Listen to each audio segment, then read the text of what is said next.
Hi there, and welcome to Naturally Recovering Autism. I am your host, Karen Thomas, and I want to thank you so much for being here and being a proactive parent and getting the resources that you need to let your child live their most fulfilling and independent life possible.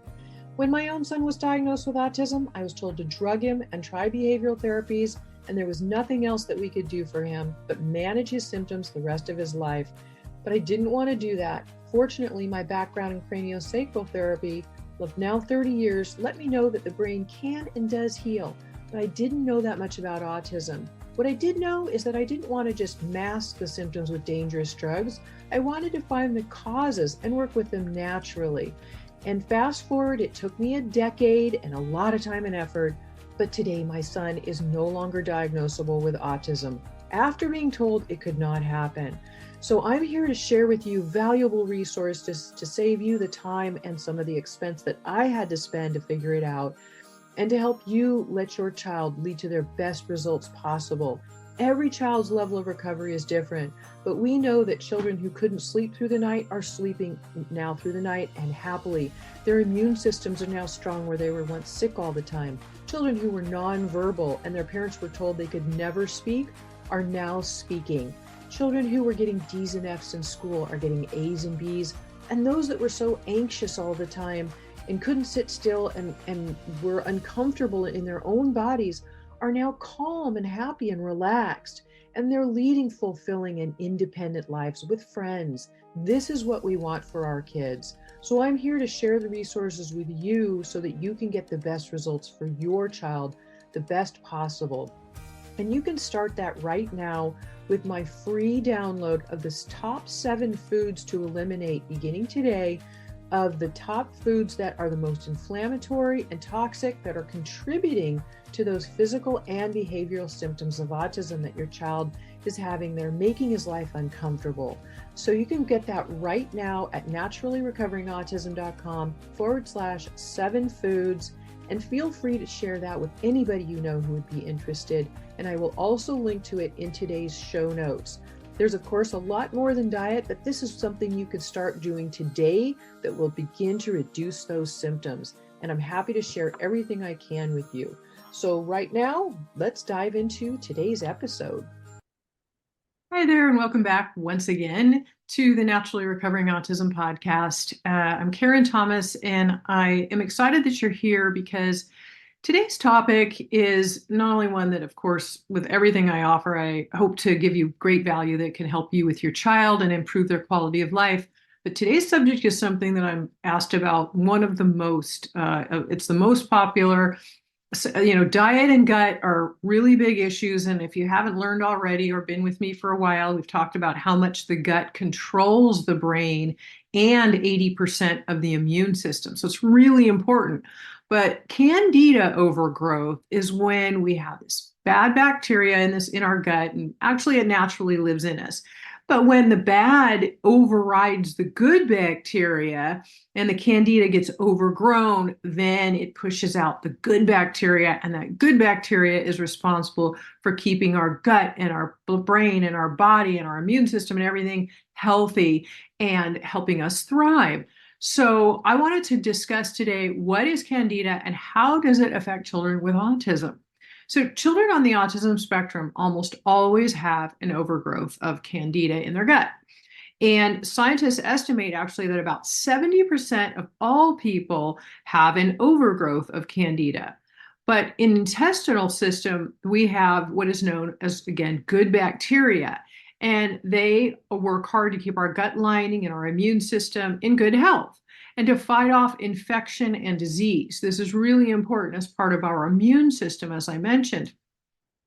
Candida also is known again as yeast or fungi. You might have heard of fungus, of course, so antifungals and things like that. We're going to discuss those today too. In some of the normal bacteria we all carry in our gut again. And the problem arises when these numbers of Candida grow too high, they get out of control. And when the bad bacteria grow to a higher count than the good bacteria, we have what is known as an overgrowth. Okay, that makes sense, right? And this is often referred to as a yeast infection, or you might have heard of Candida infection. And these bacteria have a very delicate balancing system. The balance can easily be thrown off by such things as physical injury, poor diet, toxins, emotional stress, and the use of antibiotics. Fungus and yeast, such as Candida albicans in the gut, can easily be inhaled through oral secretions and affect our respiratory pathways and lungs as well. Fungus in the body is unknowingly tied to many allergies and can also mimic a heart attack.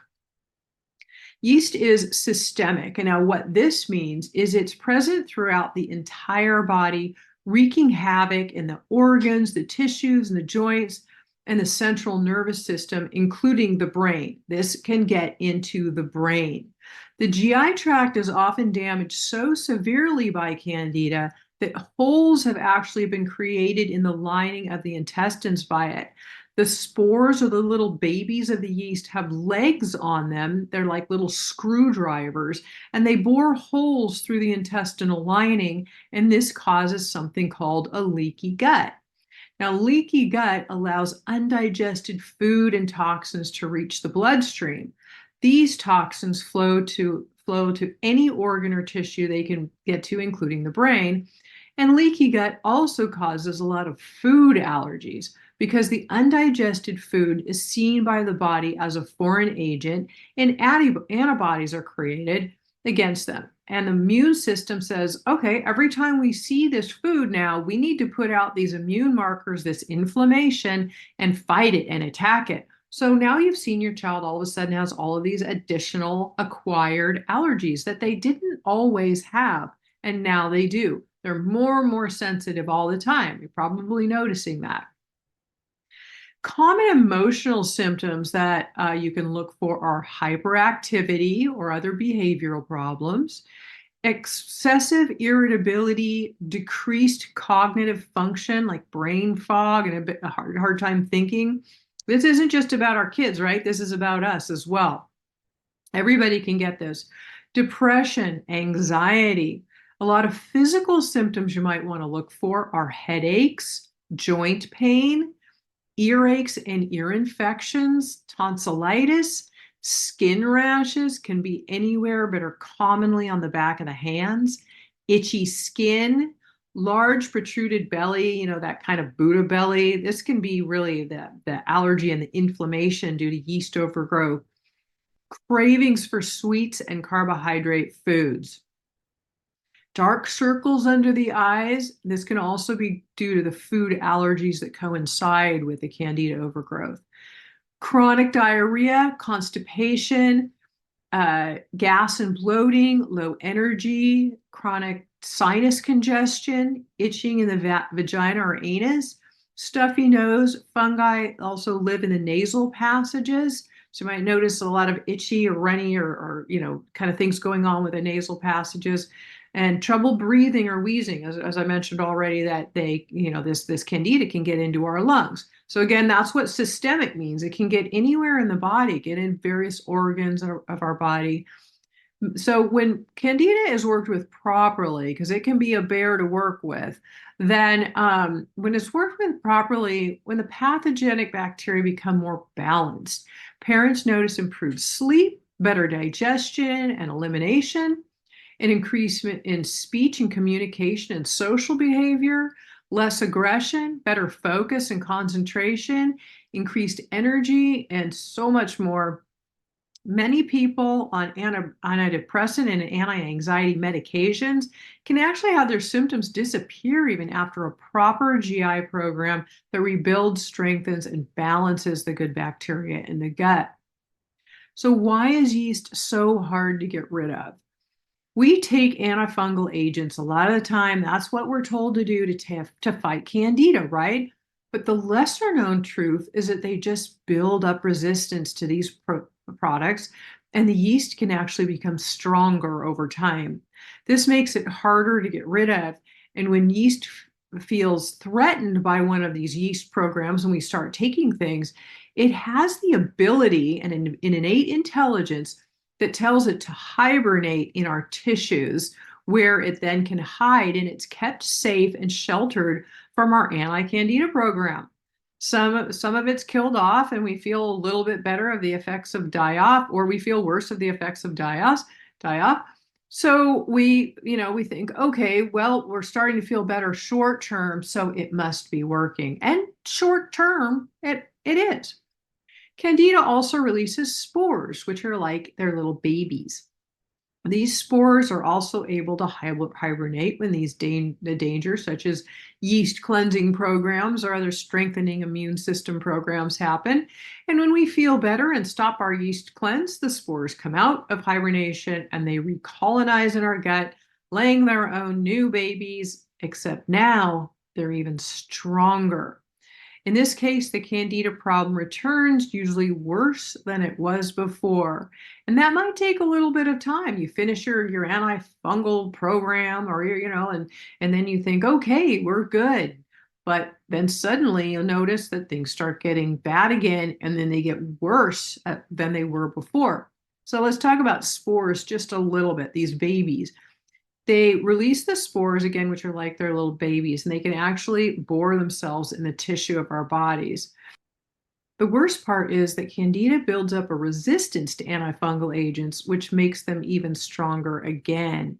And once we go through a proper, and I'll use the word proper very specifically, Candida eradication, then we need to also practice maintenance long term, because proper Candida eradication does not mean diflucan or other short-term antifungals.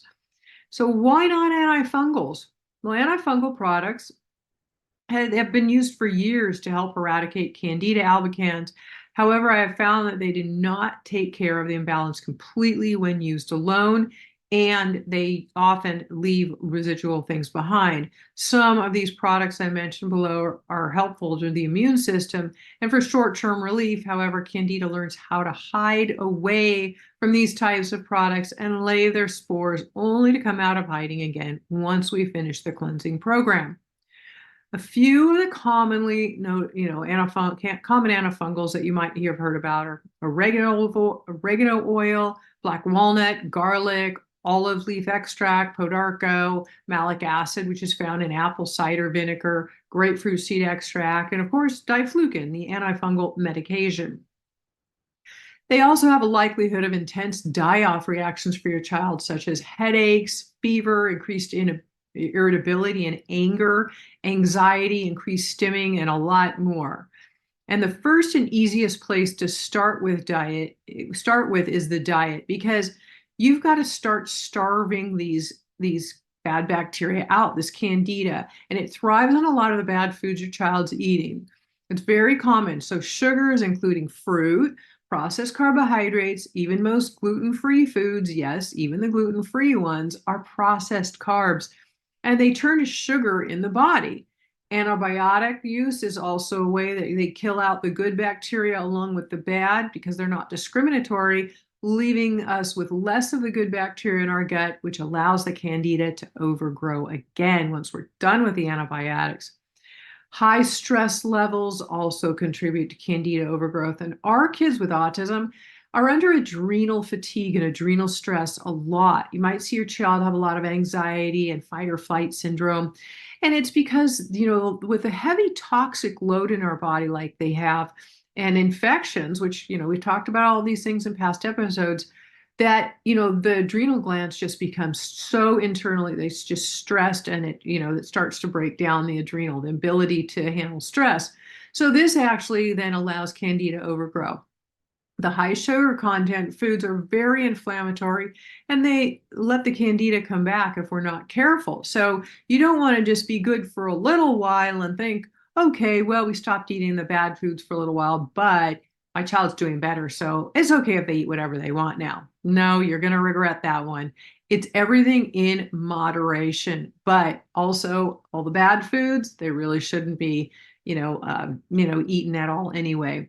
And I'm going to link to the autismcheatsheet.com, my free guide that you can download right now and learn the top 7 foods that you want to eliminate from your child's diet. Yes, I know that your child is addicted to a lot of them, because a lot of these have addictive properties, and I'll talk about them here in a moment.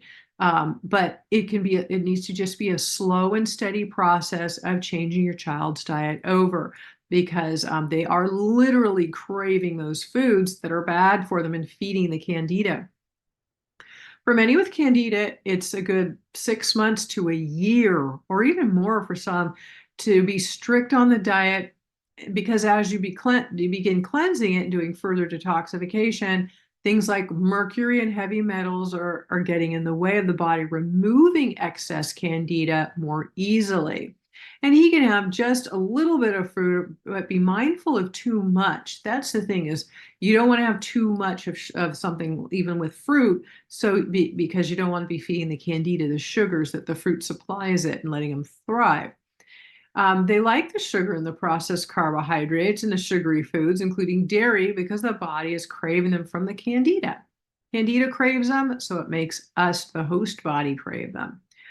Once it is more balanced, then the diet doesn't have to be so strict, but it should become a general lifestyle. It's fairly ongoing, of course. Gluten, cow's milk, and processed carbohydrates are not really good for anyone. Whatever you've grown up with, the old thought processes, no more. Gluten and dairy also create opiates in the body, so they're very addictive. And you'll notice your child craves them just as they crave sugars. So the transitional process, again, to a healthier diet is a slow and steady one. So don't try to get too stressed out about it on day one, thinking there's no way this is going to happen, Karen. My child is so addicted to these foods, it's all they'll eat. They are literally addicted, but it's a process over time. Transitioning away from gluten and dairy, again, can be that long-term transition to get rid of those addictive properties. And obviously, your child's behavior is a huge indicator of what is happening. Remember that these things get worse before they get better, and due to the Candida being starved out of the foods they need to thrive on, so they die, which is what we want. The diet, the purpose of it, of the Candida diet, is to starve out the bad bacteria, the Candida, so they can't have enough of the foods that they need to thrive, and then they die. When they die, they're another toxin in the body. They're releasing more toxins. And so what does that do? Create something more called die-off. Now, die-off reactions are things that you might notice, like headaches, increased stimming, worse speech, worse sleep, all of these things. So it's important to have some toxin binders in place and something to help sop up those extra toxins, because we want to make sure that we are supporting the child's system along the way. And of course, I can help you with this. But right now, again, the very first and easiest thing to do is to download my free food guide, autismcheatsheet.com, and I will link to it in the show notes for today, which it's show number 189. So it'll be there for you when you're ready for it, or you can go ahead and do that right now and start slowly eliminating the foods on that list from your child's diet. In the long run, it's about their behavior, but of course, to help them be calmer and more relaxed, help them sleep better, help them be able to focus better, right? But it's also about their health. I mean, this is about longevity. We want our children to be healthy as they can be. We want them to be happy, and we want them to live to their full potential. And these things that we talk about, these toxins, these bad bacteria, infections, and other things, all get in their way of them really truly being able to be who they truly are and sharing all of their gifts with the world, because we know how brilliant our kids are and they deserve to have their best life possible and to share those gifts with the world, because we need them. And there's nothing greater than seeing a healthy, happy child, right? So we're going to do everything we can. And I always, of course, thank you for being here and being such a supportive and committed parent, and getting the resources that you need to help your child live their best life possible. And also, of course, if you give me a like or go on your favorite streaming episode or platform and leave me a nice review, it really helps the reach of this podcast and helps other parents who are in need find it more easily, and helps the community, our community of autism parents, to get the resources they need more easily. So I appreciate that as well. Thank you again for being here, and I look forward to seeing you next time. Take care.